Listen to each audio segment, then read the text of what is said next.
Dunia digital salah satu alam baru yang kita nikmati saat ini, menyimpan jutaan potensi serta membawa risiko bahaya yang dapat menusuk pertahanan negeri.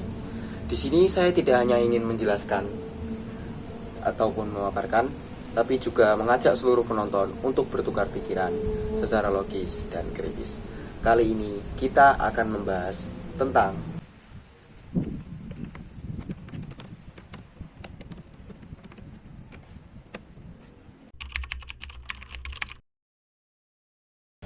memang kalau ditinjau kembali, digitalisasi telah membawa kita kepada beragam realitas yang mungkin akan terjadi.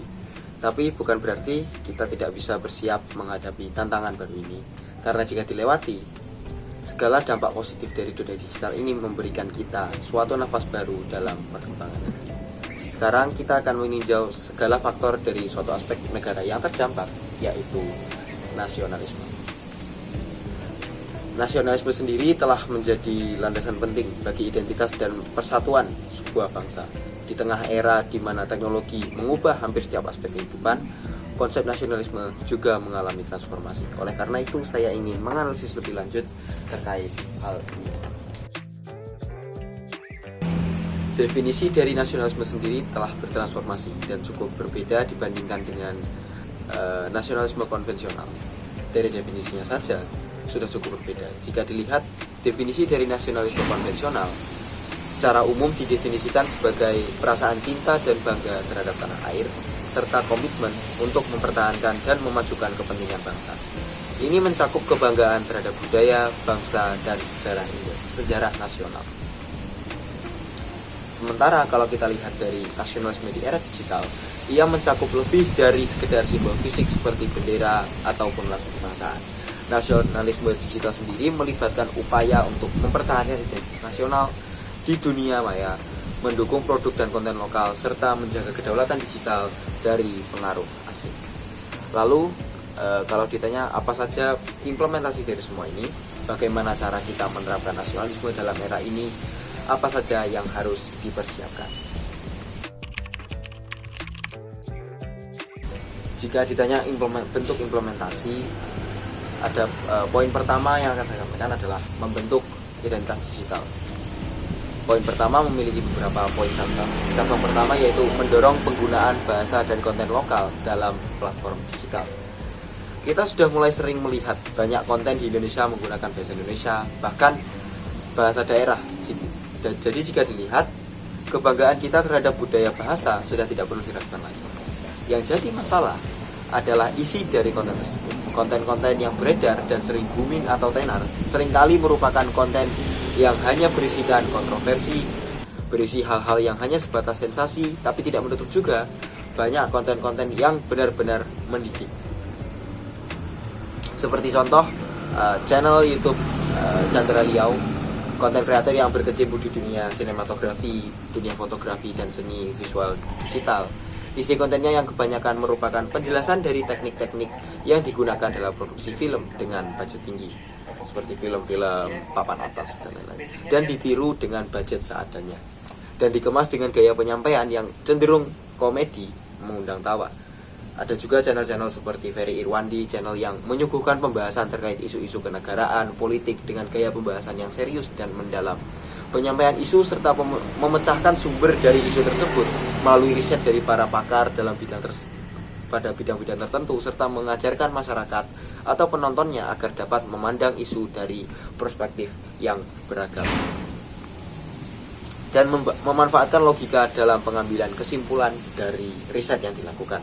Juga ada channel seperti Raymond Chin yang cukup mirip gayanya dengan Ferry Irwandi, namun lebih berpusat pada perekonomian, kebijakan finansial, dan kisah inspiratif beberapa tokoh legendaris dalam dunia keuangan. Jadi dari segi konten, Indonesia sebenarnya tidak kekurangan konten-konten yang berkualitas, namun kembali kepada masyarakat, konten apa yang ingin dinikmatinya. Promosi budaya nasional. Seperti yang kita tahu, budaya menjadi salah satu kekuatan dari bangsa kita saat ini. Oleh karena itu, era digital ini memang sangat membantu kita dalam mengembangkan negara, terutama di sektor kebudayaan. Dan sekarang kita sudah mulai banyak melihat tarian-tarian yang disebar luaskan melalui media sosial, budaya bahasa daerah dan bahasa Indonesia yang setiap hari ada saja kontennya. Jadi kita hanya perlu konsisten dan tidak berhenti dalam menyebarluaskan budaya kita sendiri. Dan untuk poin keempat, salah satu poin paling krusial yaitu pengembangan ekonomi digital lokal. Salah satu langkahnya adalah mendukung startup dan usaha kecil menengah atau UKM yang berbasis digital untuk tumbuh dan bersaing secara global. Banyak sekali contohnya. Contoh merek seperti merek sepatu Ortus 8, 910 dan merek fashion seperti Lukas yang mulai merajai dunia mereka sendiri. Tidak kaget jika merek-merek ini akan dapat bersaing di kancah internasional. Tinggal kemampuan masyarakat dalam mengembangkan produk-produk ini atau kemampuan masyarakat dalam mensupport produk-produk ini dalam berkembang. Kita menuju ke bab 4 yaitu tantangan nasionalisme di era digital. Poin pertama atau tantangan pertama dari nasionalisme di era digital adalah disinformasi dan hoax. Salah satu contohnya adalah penyebaran berita palsu yang dapat memecah belah masyarakat dan menggerus kepercayaan terhadap institusi negara. Ini saya sebenarnya tidak perlu menjelaskan karena kita bisa lihat sendiri banyak sekali kasus misinformasi yang mengakibatkan perseteruan. Kita lihat saja kasus perseteruan agama yang seringkali hanya terjadi dikarenakan misinformasi. Contoh kedua yaitu manipulasi informasi untuk kepentingan politik atau ekonomi tertentu. Ini malah lebih sering lagi kita melihat kalau kita meninjau politik luar negeri yang isinya itu strategi baik bersih maupun buruk dan pertukaran pemikiran yang benar-benar memiliki dasar yang sangat kritis. Sementara kalau kita lihat ke politik dalam negeri, isinya hanya kebijakan ngawur sana sini, penuh dengan komedi. Ketika negara luar memiliki prinsip kerja yang penting, negara kita punya prinsip yang penting kerja. Segala tentang politik memang membawa kebahagiaan. Negara lain membawa kebahagiaan dalam bentuk kesejahteraan, perkembangan ekonomi, perkembangan infrastruktur. Negara kita membawa kebahagiaan dengan membawa komedi dan tawa untuk para masyarakatnya. Entah dengan cara pemisahan kubu, polarisasi, banyak cara yang sebenarnya tidak bisa dijustifikasi oleh para kandidat.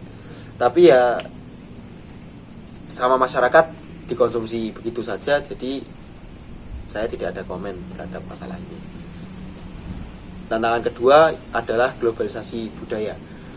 Pengaruh budaya asing melalui media digital dapat menyebabkan erosi budaya lokal, terutama di kalangan generasi muda. Saya di sini sebenarnya tidak terlalu setuju dengan poin ini, tapi fakta di lapangan masih banyak masyarakat yang mendewakan kebudayaan luar dan melupakan budaya sendiri. Padahal seharusnya memang kedua aspek tersebut, baik kebudayaan kecintaan terhadap budaya luar dan lokal itu seharusnya imbang. Namun sebagian orang juga mulai sadar, meskipun jadi penikmat budaya luar, mereka masih menikmati budaya-budaya lokal, mempelajari dan juga melestarikan. Contoh kedua adalah penggunaan bahasa asing yang berlebihan di media sosial yang dapat mengikis penggunaan bahasa nasional. Saya malah lebih tidak setuju sebenarnya, karena satu-satunya cara agar negara kita bisa maju adalah dengan meningkatkan kemampuan berkomunikasi dengan bahasa internasional. Tapi juga harus diterima, terkadang masyarakat kita tidak bisa membagi kapan waktunya menggunakan bahasa lokal ataupun bahasa asing.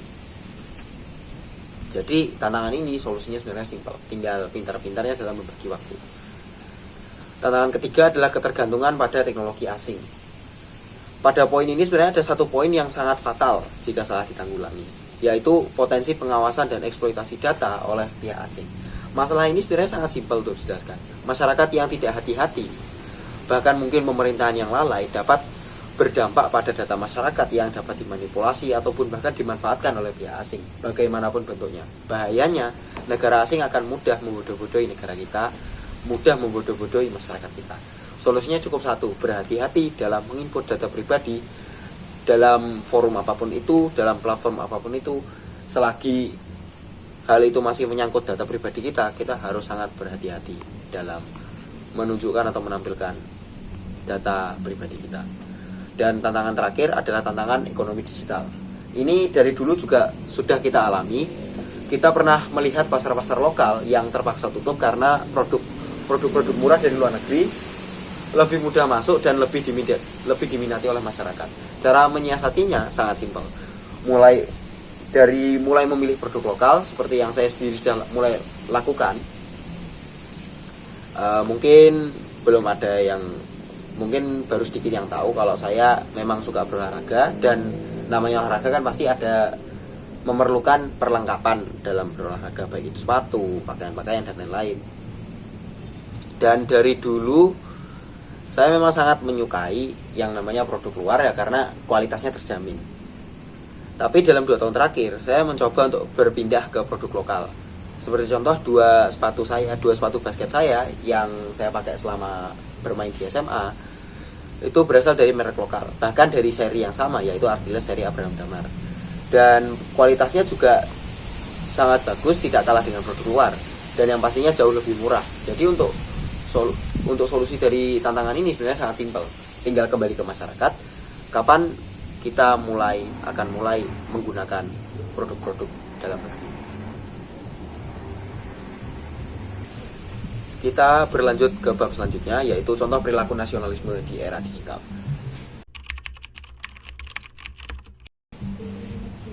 Sebenarnya untuk contoh perilaku sudah banyak yang sudah kita lakukan, tapi akan saya jabarkan lagi.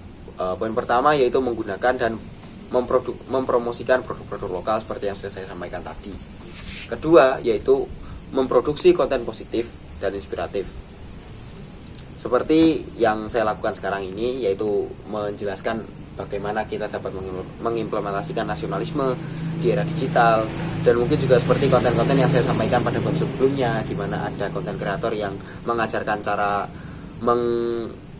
memproduksi video atau film-film dengan standar internasional, dan juga seperti channel-channel yang menganalisa isu-isu politik, isu-isu ekonomi, dan lain sebagainya.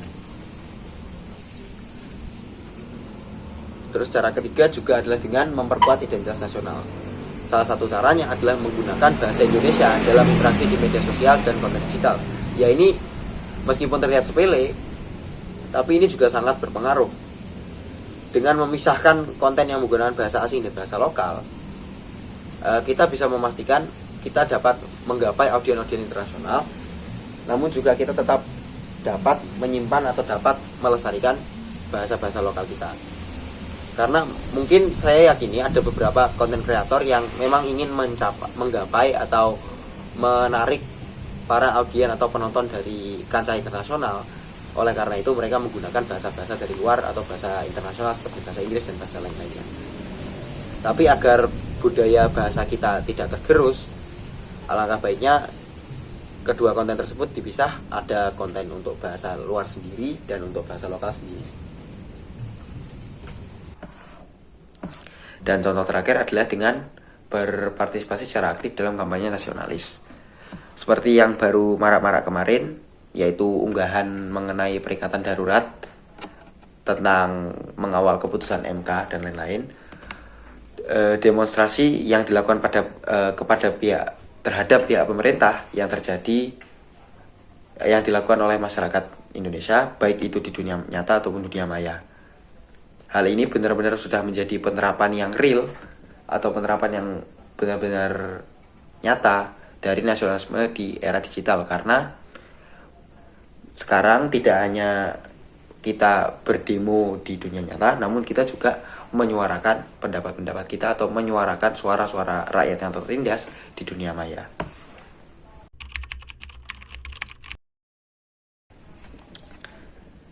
Sekarang kita telah sampai di bab terakhir di video ini, yaitu bab penutup. Dan untuk menutup video ini, kita dapat mengambil kesimpulan bahwasanya nasionalisme di era digital adalah tentang bagaimana kita sebagai bangsa Indonesia mempertahankan identitas dan kedaulatan kita di tengah derasnya arus globalisasi dan teknologi.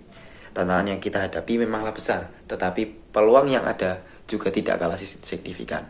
Melalui kolaborasi antar pemerintah, masyarakat, dan sektor swasta, kita dapat memastikan bahwa teknologi digital tidak hanya menjadi alat yang menguatkan, tetapi juga menjadi sarana yang memperkokoh semangat nasionalisme. Mungkin itu saja, terima kasih sudah menonton, dan sampai jumpa di konten selanjutnya. Bangga menjadi muda, bangga menjadi Indonesia. Saya Aditya pamit undur diri. Terima kasih.